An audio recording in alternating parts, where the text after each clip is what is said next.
Eh, Selamat siang Bapak Ibu semuanya. Semoga masih Amin. amin. Semoga masih semangat ya Bapak Ibu walaupun ini siang hari, semoga nggak ngantuk ya. Ketemu lagi Bapak Ibu dengan saya Janiar Ningrum. Nah, kali ini kita akan membahas mengenai quality gates. Jadi ini memang hal yang baru ya Bapak Ibu ya, yang sebelum-sebelumnya kan belum ada tuh PK. Nah, bukan VK ya, tapi ke KG-nya ya. Nah, untuk kali ini kita akan mulai mulai membahas mengenai quality gates untuk kegiatan IMK tahunan 2024. Kita mulai ya Bapak Ibu. Jadi diawali dengan penjaminan kualitas sendiri ya Bapak Ibu yang sudah tertuang pada Perka BPS nomor 117 tahun 2023. Jadi, ini bermanfaat untuk meningkatkan kualitas data dan informasi yang dihasilkan, meningkatkan keyakinan dan kepercayaan pada pengguna data terhadap data dan informasi yang dihasilkan lembaga statistik, serta untuk menjaga kredibilitas organisasi. Nah, Bapak Ibu, kalau untuk quality gate sendiri, ini merupakan salah satu upaya penjaminan kualitas dari proses produksi suatu output statistik. Untuk kita ketahui bersama ya Bapak Ibu bahwa pada saat ini penilaian quality gates untuk kegiatan VIMK tahunan ini belum diterapkan. Nah, untuk DSI sendiri itu penilaian quality gates baru diterapkan pada survei STPIM, itu survei IBS dan survei SKTH di konstruksi. Namun, penting bagi kita untuk mengetahui bahwa setiap tahapan pada kegiatan VIMK tahunan ini harus dilakukan sesuai dengan prosedur atau SOP yang sudah ditentukan. Karena jika tidak, itu akan menimbulkan risiko atau dampak yang akan berakibat pada kualitas data yang dihasilkan. Nah, oleh sebab itu diperlukan pemahaman mengenai quality gaps ini pada kegiatan VIMK tahunan. Nah, nanti kita juga diharapkan itu dapat melakukan aksi preventif dan aksi korektif untuk menghilangkan sumber ketidaksesuaian untuk mencegah terjadinya resiko kejadian berulang ya Bapak Ibu yang akhirnya dapat menurunkan kualitas data VIMK tahunan kita. Nah, ini Bapak Ibu, selama ini untuk penjaminan kualitas sendiri, itu kan biasanya kita dapatkan dari monitoring kualitas yang ditujukan untuk early warning, jadi terkait hasil temuan petugas saat MK.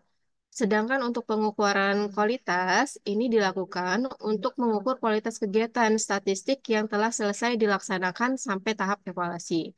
Nah, sedangkan quality gates Nah, ini eh, dilakukan untuk meningkatkan efisiensi. Jadi, di sini sebagai mitigasi terhadap risiko proses sedini mungkin. Nah, quality gate juga berperan sebagai meningkatkan penjaminan kualitas, di mana agar tercapainya dimensi kualitas output statistik yang relevansi, akurasi, aktualitas, dan tepat waktu. Nah, sedangkan untuk model akuntabilitas dan pertanggungjawaban, jadi setiap quality gates ini diharapkan tuh terdokumentasi. Jadi dia ada ya dokumentasinya untuk setiap kegiatan. Dan dia juga sebagai bahan evaluasi, di mana menjadi monitoring dan perencanaan pembangunan kualitas statistik di lingkungan BPS. Nah, ini Bapak Ibu, untuk quality gate sendiri, dia itu beradanya di proses bisnis statistik ya, agar didapatkan output yang berkualitas. Nah, ini Bapak Ibu, kalau untuk quality gates, dia tuh digunakan sebagai titik pengambilan keputusan dalam penyelenggaraan statistik untuk menentukan kelayakan suatu proses apakah berlanjut ke tahap berikutnya. Jadi, akan dilakukan pemeriksaan terhadap kualitas dari proses tersebut. Nah, karena memang kita belum menerapkan ya Bapak Ibu, maka ini sebagai pengetahuan aja. Nah, jadi untuk penerapan ini sebenarnya Bapak Ibu Ini berawal dari 8 fase dalam GSBPM. Jadi, kalau fase dalam GSBPM itu kan ada 8 ya Bapak Ibu. Yang pertama specify need, design, build, collect, process, analyze, dan disseminate, dan evaluate. Nah, untuk dari proses bisnis ini, kemudian dilakukan analisis Bapak Ibu sebagai landasan penempatan quality gates, di mana yang kita pilih adalah tahapan-tahapan yang menjadi isu penting atau menjadi isu sentral permasalahan-permasalahan di kegiatan VMK tahunan. Setelah dilakukan analisis, maka terpilihlah 5 tahapan yang menjadi fokus penempatan analisis. Yang pertama adalah kolek. Ini yang melakukan adalah pelaksanaannya BPS Pusat, BPS Provinsi, dan BPS Kabupaten Kota. Yang kedua, proses itu pelaksananya sama BPS Pusat, BPS Provinsi, dan Kabupaten Kota. Yang ketiga, di-analyze, ini BPS Pusat. Disseminate itu BPS Pusat dan BPS Provinsi. Dan evaluate itu di BPS Pusat. Nah, ini Bapak Ibu, ini adalah matriks untuk penempatan gates. Jadi, untuk penempatan gate-nya ini akan dibagi menjadi 5 level untuk peluang terjadi. 5 level itu yang pertama, level pertama yaitu hampir tidak terjadi, 2 jarang terjadi, 3 kadang terjadi, 4 sering terjadi, dan 5 hampir pasti terjadi. Sedangkan untuk level dampaknya ini sama dibagi menjadi 5 level. Yang pertama tidak signifikan, yang kedua minor, yang ketiga moderate, yang keempat signifikan, dan 5 sangat signifikan. Nah, karena untuk kegiatan PIMK ini memang belum dilakukan penilaian terhadap quality gates-nya, jadi untuk pembahasan selanjutnya ini kita masih memasukkan semua level resiko ya Bapak Ibu. Kalau untuk kegiatan-kegiatan yang memang sudah dinilaikan quality gates-nya, mereka itu hanya memilih gates-gates yang memiliki resiko sangat tinggi dan tinggi saja. Tapi karena ini untuk menambah wawasan kita mengenai quality gates, maka kami, tim IKR, masih memasukkan semua dampak dan resiko serta semuanya ya, eh, semua level resikonya masih kami masukkan semua. Jadi belum dipilah. Nah, ini Bapak Ibu berdasarkan dari proses bisnis yang tadi sudah kita lakukan, maka dapat kita munculkan analisis penempatan gates-nya. Di sini ada tahapan, ada dimensi kualitas, ada risiko, ada dampak, ada peluang terjadi, dan skala dampak. Yang pertama di tahapan kolek itu ada pengecekan DSBS. Nah, dimensi kualitasnya itu adalah akurasi, aktualitas, dan ketepatan waktu. Untuk resikonya, seperti kita ketahui, kita masih menggunakan peta BS yang belum up to date, yaitu peta yang kita gunakan adalah SP 2010 atau SE 2016, di mana masih ada BS bermuatan lebih dari 500 rumah tangga. Nah, dampaknya apa? Ini beban kerja PCL menjadi lebih berat, sehingga harus dilakukan pergantian sampel BS. Kemudian proses kompilasi sampel BS menjadi lebih lama ya Bapak Ibu karena ada pergantian sampel tersebut.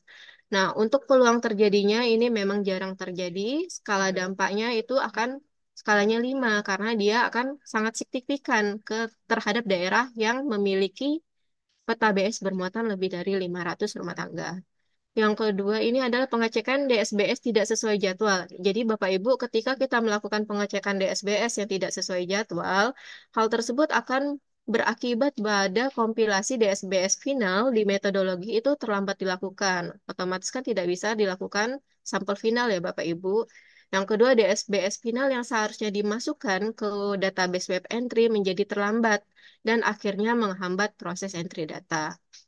Nah, ini Bapak Ibu, peluang terjadinya itu sering terjadi ya Bapak Ibu, dan skala dampaknya 5 karena dia mengganggu proses selanjutnya.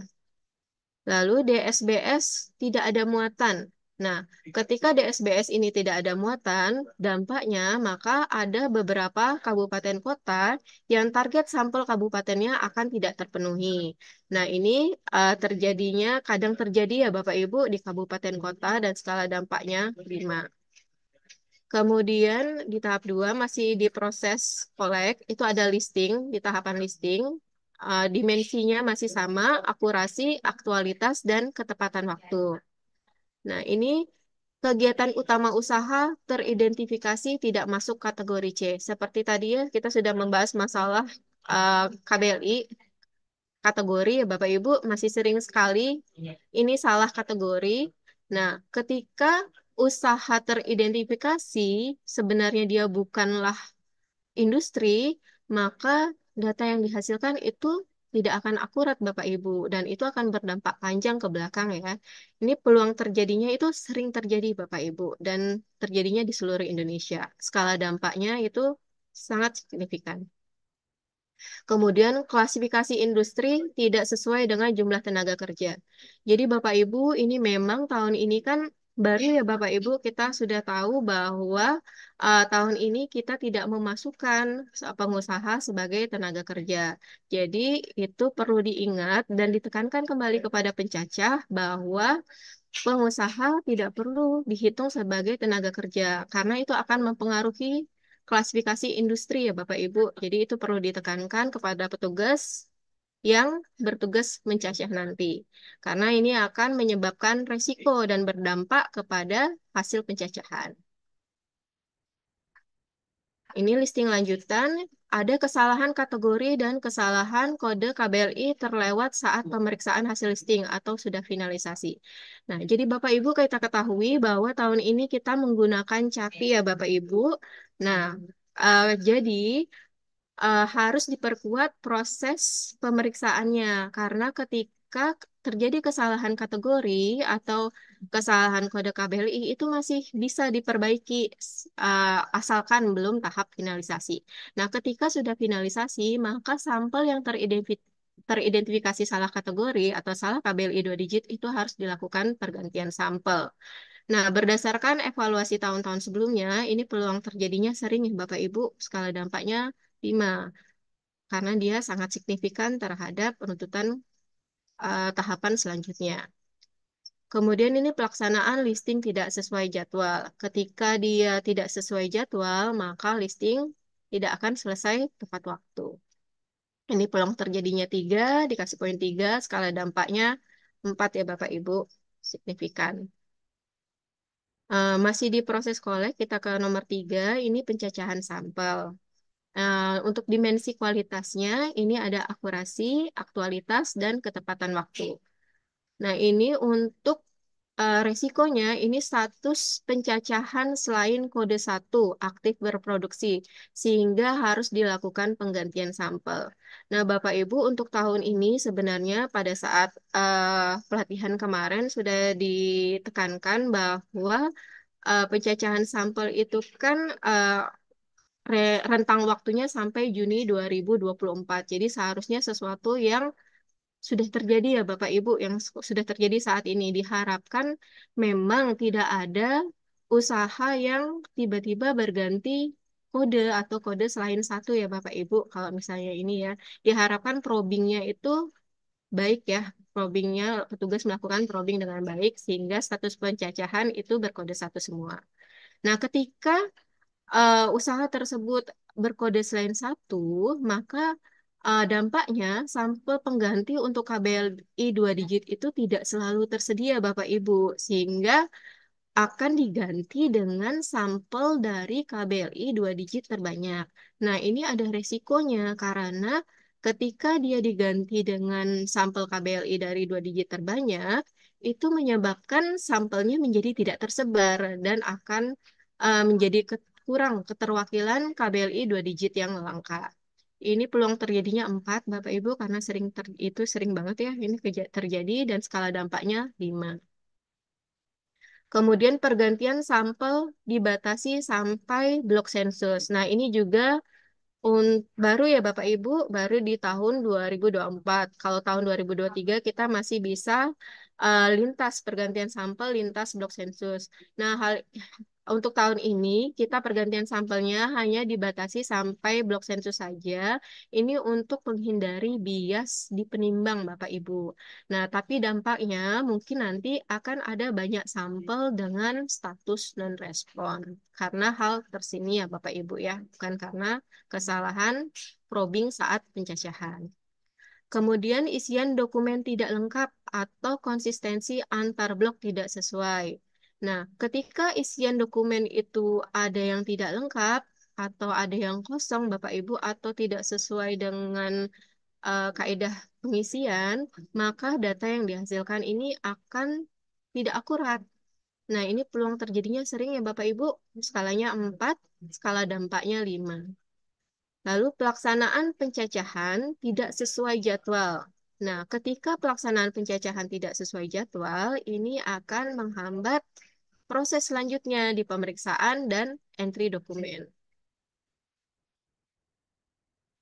Kita masih di proses, ini pemeriksaan, dimensi kualitasnya, akurasi, aktualitas, dan ketepatan waktu.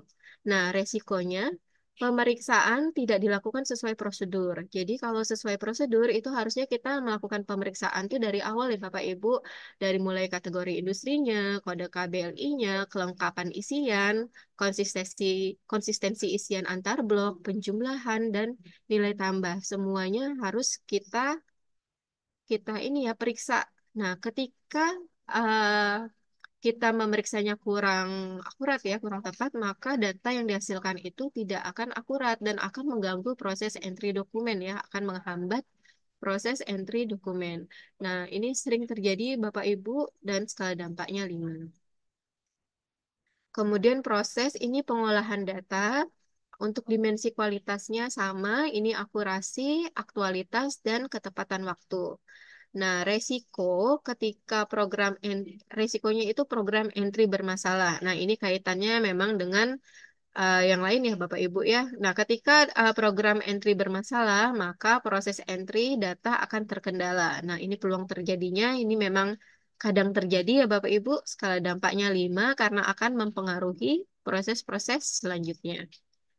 Kemudian ada data entry tidak konsisten atau ada kesalahan entry, human error. Yang sering terjadi saat kami memeriksa di sini adalah misalnya nolnya kelebihan Bapak Ibu. Nanti akan berakibat pada nilai tambahnya ya, nilai tambahnya bernilai negatif pada saat pengecekan. Nah, ini ketika ada tidak konsisten pengentrian atau ada kesalahan entry, ini database yang dihasilkan itu tidak akan akurat dan waktu yang dibutuhkan untuk pemeriksaan data pasca entry ini menjadi jauh lebih panjang. Nah, peluang terjadinya ini 4 ya Bapak Ibu sering terjadi dan skala dampaknya 5. Kemudian angka penimbang tersedia tidak tepat waktu. Nah, ini Bapak Ibu yang kadang memang menghambat proses hasil tabulasi kita ya Bapak Ibu mengenai angka penimbangnya. Karena ketika angka penimbang itu tidak tersedia, maka penghitungan tabulasi profil IMK tahunan ini juga akan tertunda. Ini memang sering terjadi di sini juga, di sini dan skala dampaknya 5. Kemudian ini kewajaran data hasil penghitungan tabulasi. Nah, Bapak Ibu biasanya kami ketika setelah selesai menghitung tabulasi itu biasanya kami mengirimkan ke BPS daerah untuk BPS daerah melakukan penilaian kewajaran angka-angka hasil dari penghitungan tabulasi. Nah, ketika ada angka tabulasi yang dianggap kurang wajar, maka biasanya kami meminta ke metodologi untuk melakukan peninjauan ulang angka penimbang tersebut. Nah, ketika dilakukan peninjauan ulang, maka akan dilakukan penghitungan ulang angka penimbang dan hal tersebut akan menyebabkan tertundanya penghitungan tabulasi profil IMK tahunan. Nah, ini mungkin bukan di daerah ya Bapak Ibu, tapi lebih di pusat. Ini peluang terjadinya 3 skalanya, untuk skala dampaknya dia signifikan, sangat signifikan.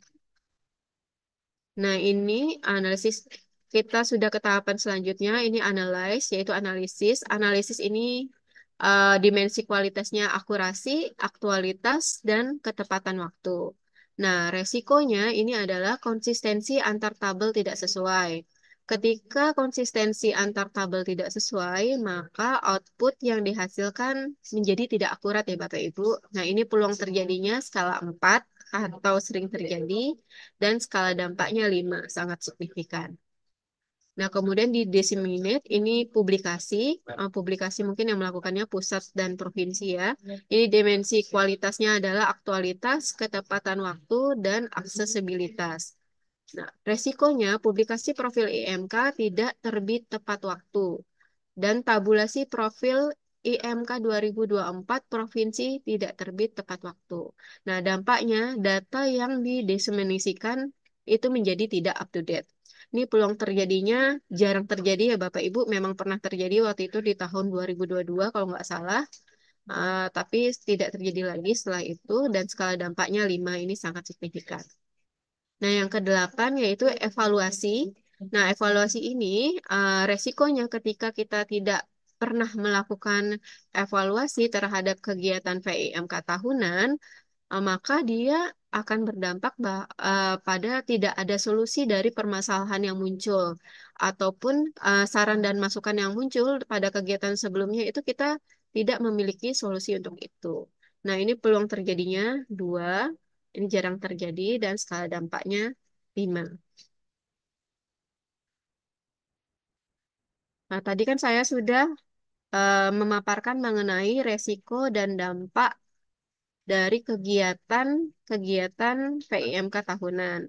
Nah, resiko dan dampak tersebut pada berdasarkan resiko dan dampak pada tahapan kegiatan yang sudah kita pilih tersebut, maka dapat disusun aksi preventif dan aksi korektif yang dapat dilakukan oleh BPS Provinsi, BPS Pusat, dan BPS Kabupaten Kota sebagai pelaksananya, di mana eh, kita akan membahas satu persatu ya berdasarkan gates-gates yang sudah kita susun sebelumnya.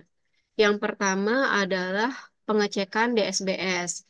Nah, ini untuk permasalahan yang tadi ya, DSBS dengan dengan muatan lebih dari 500 rumah tangga.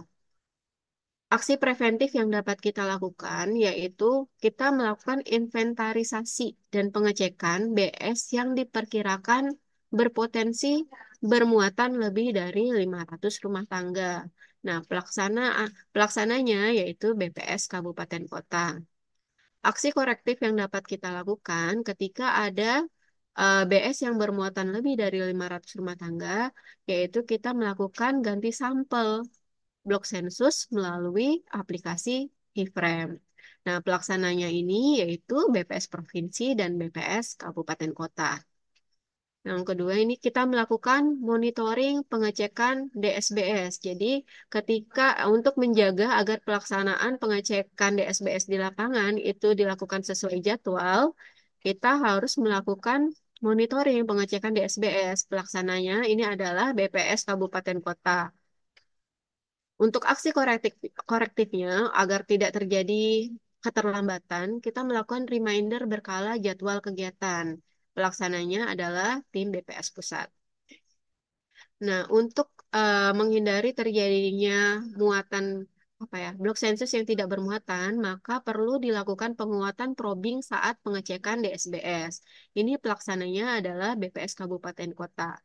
Nah, aksi korektifnya ketika memang BS tersebut benar-benar tidak memiliki muatan usaha, maka dapat dilakukan ganti BS ya melalui aplikasi eFrame. Pelaksananya itu adalah BPS Provinsi dan BPS Kabupaten Kota. 2, untuk kegiatan listing, untuk mencegah terjadinya kesalahan identifikasi usaha bukan masuk industri, kesalahan KBLI 2 digit, maka sebagai aksi preventif kami di BPS Pusat telah menyusun buku pedoman, buku KBLI, dan buku kasus batas 2023. Nah, juga kami sudah menyelenggarakan briefing bedah buku KBLI dan kasus batas 2024. Kami menyusun materi KBLI serta menyelenggarakan briefing VIMK tahunan 2024 dan juga ada video tutorial listing dengan CAPI. Nah, ini memang pelaksananya kami ya di tim BPS Pusat. Nah, korektifnya setelah pelaksanaan kegiatan ini biasanya kami melakukan evaluasi pelaksana kegiatan PIMK tahunan. Kemudian, ini untuk hal tersebut, mengantisipasi kegiatan tersebut, perlu dilakukan penguatan pemeriksaan hasil pendataan sebelum finalisasi. Jadi, eh, ketika kita melakukan perbaikan data listing, itu masih bisa ya Bapak Ibu, asalkan data tersebut belum difinalisasi. Jadi, kita harus memperkuat pemeriksaan hasil data ini ya, hasil pendataan listing tersebut. Ini pelaksananya adalah BPS Provinsi dan tim BPS Pusat. Nah, sedangkan aksi korektifnya ketika memang sudah difinalisasi, ternyata masih ada yang salah kategori, salah KBLI 2 digit, maka harus dilakukan pergantian sampel. Pelaksananya adalah BPS Provinsi dan BPS Kabupaten Kota. Kemudian dilakukan monitoring data listing via CAPI ya Bapak Ibu. Jadi untuk memantau kegiatan agar berlangsung sesuai dengan jadwal yang telah ditentukan, maka kita harus melakukan monitoring data listing melalui CAPI. Ini pelaksananya adalah BPS Provinsi. Aksi korektifnya jika hampir melewati jadwal, kita harus memberikan reminder berkala jadwal kegiatan yang dilakukan oleh tim BPS Pusat. Nah, ini yang terakhir di GAT 1, ini pencacahan sampel. Aksi preventifnya, Bro, dia nggak ke eh, kantor tadi. maaf Pak, ada yang bocor Pak. Terima kasih. Aksi preventifnya telah disusun buku pedoman kegiatan PIMK tahunan dan telah disusun materi atau bahan paparan pendataan dan pemeriksaan kuesioner. Ini tim pelaksananya adalah BPS Pusat. Nah, aksi korektifnya itu kita akan melakukan evaluasi terhadap buku pedoman untuk menambahkan poin-poin mana yang dikira masih belum terlalu jelas ya menjelaskan mengenai materi yang disampaikan. Pelaksananya juga tim BPS Pusat. Lalu penguatan tahapan pemeriksaan untuk meminimalisir kesalahan. Jadi untuk pencacahan sampel ya Bapak Ibu, biasanya kan masih banyak yang tadi kita sudah bahas sebelumnya, masih ada yang tidak konsisten pengisiannya, itu perlu memang penguatan pada pemeriksaan untuk meminimalisir kesalahan yang terjadi. Ini pelaksananya adalah BPS Kabupaten Kota dan BPS Provinsi. Nah, ketika memang masih ditemukan seperti itu, maka harus diganti sampel. Kemudian ini ada monitoring pemasukan dokumen agar terlaksana sesuai jadwal. Pelaksananya adalah BPS Kabupaten Kota dan BPS Provinsi. Aksi korektifnya adalah reminder yang dilakukan secara berkala. Ini pelaksananya bisa semuanya ya Bapak Ibu, bisa BPS Pusat, BPS Provinsi, dan BPS Kabupaten Kota. Nah, ini kita beralih ke GATS 2 ya Bapak Ibu. Eh, ini tahapannya pemeriksaan. Di pemeriksaan kita, aksi preventifnya sudah menyusun buku pedoman dan buku pemeriksaan. Jadi Bapak Ibu memang kita tidak menyampaikan untuk buku pemeriksaan, tapi sudah disusun bukunya dan sudah disusun materinya ya Bapak Ibu. Nanti sudah akan diupload di di link tree-nya ya. Nah, ini pelaksananya tim BPS Pusat. Nah, aksi korektifnya akan dilakukan evaluasi buku pedoman PIMK tahunan oleh tim BPS Pusat. Yang kedua, mengenai pengolahan data. Jadi, untuk menghindari ya terjadinya lolos entry atau tidak lengkapnya data entrian, telah disusun rule validasi PIMK tahunan oleh tim BPS Pusat. Aksi korektifnya adalah perbaikan konsistensi data ya yang dihasilkan oleh tim BPS Pusat dan BPS Kabupaten Kota dan BPS Provinsi jika ditemukan memang ada data yang masih tidak konsisten. Lalu ada monitoring entry dokumen. Ini pelaksananya BPS Kabupaten Kota dan BPS Provinsi. Jadi kalau monitoring agar terlaksananya sesuai jadwal yang telah ditentukan, maka akan dilakukan reminder secara berkala yang dilakukan oleh tim BPS Pusat. Lalu dilakukan untuk pemeriksaan database hasil entry. Nah, ini dilakukan oleh tim BPS Pusat ya Bapak Ibu terhadap data entry yang dihasilkan. Aksi korektifnya yaitu ketika ada data yang tidak konsisten, maka kami akan memperbaiki konsistensi datanya. Nah, itu juga bisa berjenjang, jadi pelaksananya bisa di BPS pusat, bisa di BPS provinsi, dan BPS kabupaten kota. Kami juga melakukan koordinasi dengan IPD terkait dengan kendala-kendala di program entry ya Bapak Ibu, ini di tim BPS pusat. Nah, aksi korektifnya yaitu akan dilakukan perbaikan program entry oleh IPD. Nah, pelaksananya itu adalah tim BPS pusat bekerja sama dengan tim IPD. Nah, untuk angka penimbangnya sendiri, kami juga melakukan koordinasi dengan PMSS.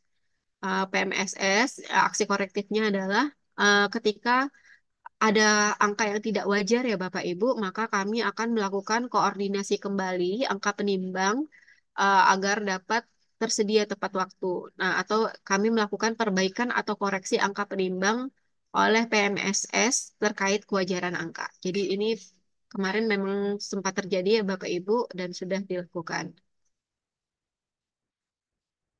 Ini lanjutan pemeriksaan database hasil entry. Ini pelaksananya adalah tim BPS pusat, aksi korektifnya adalah perbaikan konsistensi data.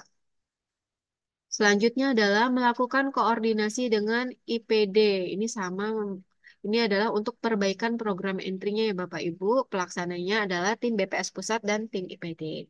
Kemudian melakukan koordinasi dengan PMSS. Oh ini sepertinya dua kali ya.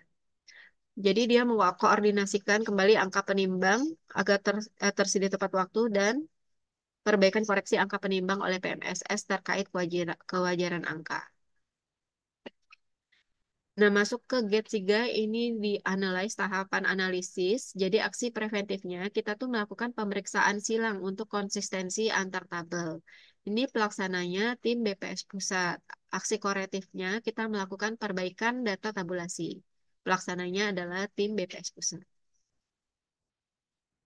Nah, kemudian ini masuk ke gate 4, Bapak Ibu. Ini diseminasi. Aksi preventifnya yaitu memastikan rangkaian pengumpulan, pengolahan, dan analisis data PEMK tahunan berjalan sesuai jadwal yang telah disusun. Ini pelaksananya adalah tim BPS Pusat. Aksi korektifnya ketika memang rangkaian pengumpulan data itu tidak berjalan sesuai ini ya, sesuai dengan jadwalnya, maka dilakukan adalah memundurkan jadwal ARC ya Bapak Ibu. Ini pelaksana tim BPS Pusat.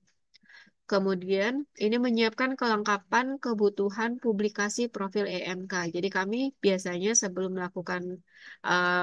membuat publikasi kami menyiapkan template, outline, cover, layout, infografis, berkas kelengkapan, upload naskah. Itu biasanya 2 bulan sebelum batas akhir upload naskah. Ini yang pelaksananya adalah tim BPS Pusat. Nah, aksi korektif ketika hal tersebut tidak berjalan sesuai dengan rencana, maka mau tidak mau jadwal ARC akan mundur. Ini pelaksananya adalah tim BPS Pusat. Untuk gate 5, ini gate yang terakhir, ini adalah evaluasi ya Bapak Ibu. Jadi aksi preventifnya itu kita harus memastikan bahwa setiap tahapan kegiatan yang tadi sudah disebutkan dari tahap di gate 1 sampai di gate 5 itu sudah berjalan baik sesuai dengan jadwal yang telah disusun. Ini pelaksananya adalah tim BPS Pusat. Aksi korektifnya yaitu kita akan melakukan evaluasi terhadap penyelenggaraan kegiatan PEMK tahunan. Jadi kita melakukan evaluasi hasil kegiatan dengan mempertimbangkan masukan, saran, serta permasalahan yang dihadapi oleh BPS pusat maupun di daerah. Nah, itu pelaksananya adalah BPS pusat, Bapak Ibu. Nah, ini sudah di akhir materi ya Bapak Ibu. Jadi sebenarnya untuk quality guide sendiri ini baru merupakan kayak ilmu baru ya Bapak Ibu kayak untuk menambah wawasan kita. Karena memang sampai dengan tahun ini untuk penerapan quality gate sendiri untuk kita itu masih belum ya Bapak Ibu untuk pelaksanaan kegiatan VIMK tahunan itu memang belum diterapkan. Namun kami di sini tim IKR memang sudah mencoba untuk menyusun di tahapan-tahapan mana saja yang perlu dilakukan eh, fokus ya lebih difokuskan pemeriksaannya di mana difokuskan pendataannya atau lebih di apa ya menjadi hal yang perlu kita perhatikan bersama-sama ya Bapak Ibu agar data yang kita hasilkan ini menjadi lebih berkualitas seperti itu. Ini saya sudah selesai. Bapak Ibu, terima kasih. Semoga tidak ngantuk ya Bapak Ibu mendengarkan cerita saya. Saya kembalikan kepada